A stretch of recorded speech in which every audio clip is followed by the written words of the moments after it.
Bienvenue sur notre exploitation familiale. Je suis installé comme agriculteur depuis 2017.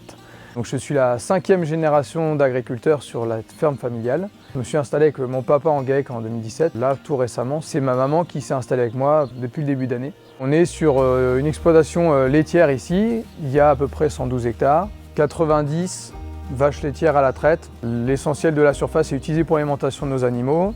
Système très herbagé, entre 70 et 75% d'herbes qu'on valorise sur toutes ses formes, et essentiellement pour le pâturage. On commercialise notre lait sous appellation d'origine protégée, Camembert de Normandie.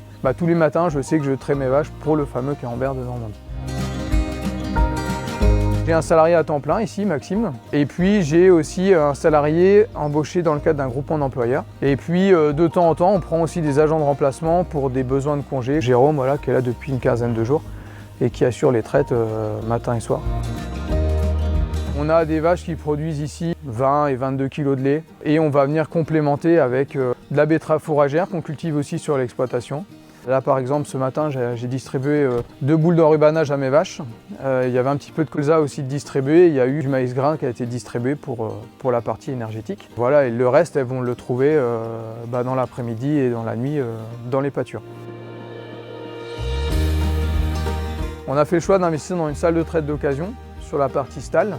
Mais par contre, toute l'informatique et ce qu'il y a autour est neuf. Donc l'économie d'un côté nous a permis d'investir dans un logiciel de suivi de troupeau. Et puis dans un certain nombre de choses, des faisceaux de traite qui vont appliquer le produit de post-trempage sur la mamelle une fois qu'elle est finie de traire. Et puis qui vont venir se désinfecter entre chaque vache. Donc tout ça, ça nous fait gagner à peu près une bonne demi-heure par jour.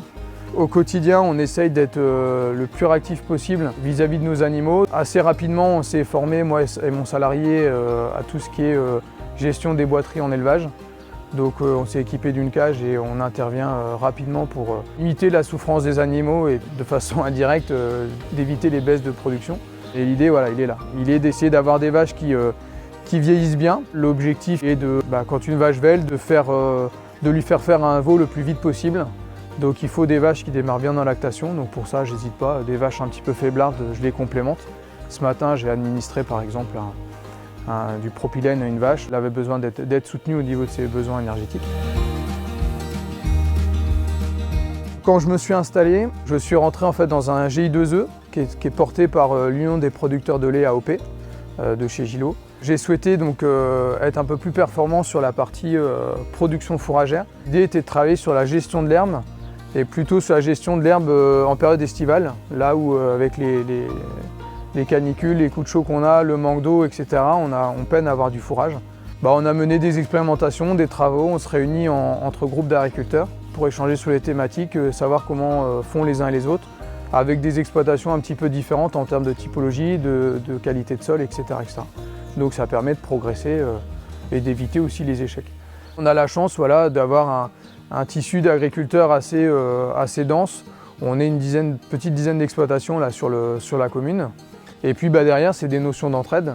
Moi, j'imagine pas vivre demain sans voisins autour de moi parce que tout de suite pour les corvées, c'est un peu plus compliqué. En lien aussi avec le changement climatique, on a essayé de repenser le rôle de l'arbre sur l'exploitation. On a mis en place à peu près 1 hectare d'agroforesterie intraparcellaire. Donc en fait, on est venu planter des alignés d'arbres pour nos vaches laitières. Dans l'idée première d'apporter un ombrage suffisant. Donc dans les périodes de canicule comme on peut connaître, ça va participer à la fois au maintien de la production, au bien-être animal et qui dit nouvelle plantation dit aussi des arbres qui vont venir capter du carbone. On est parti sur des fruits à coque. Donc l'idée il est d'arriver à aboutir à une petite production de fruits qu'on pourrait vendre. Ça ne sera pas avant 8-10 ans le temps que ça arrive en production. On va embrayer une deuxième phase de construction sur l'exploitation avec la mise en place d'un séchoir en range.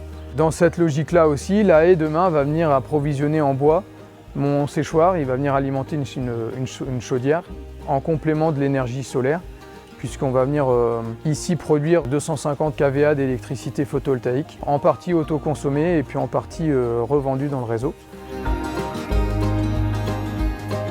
Et on a un métier d'éleveur qui est tellement varié qu'en fait on ne s'ennuie jamais. Alors on est au grand air avec ses avantages et ses inconvénients. L'aspect contact avec les animaux, etc., les voir grandir, Ça c'est quelque chose d'assez formidable aussi. On est connecté aux saisons et on les voit aussi changer, et c'est ça qui est aussi assez formidable. On doit s'adapter par rapport aux changements qu'on constate.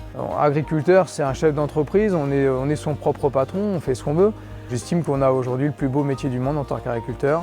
On nourrit l'homme, on participe à ses besoins d'énergie, on produit de l'énergie sur nos exploitations agricoles. C'est un métier qui a énormément de sens et c'est plein de valeurs.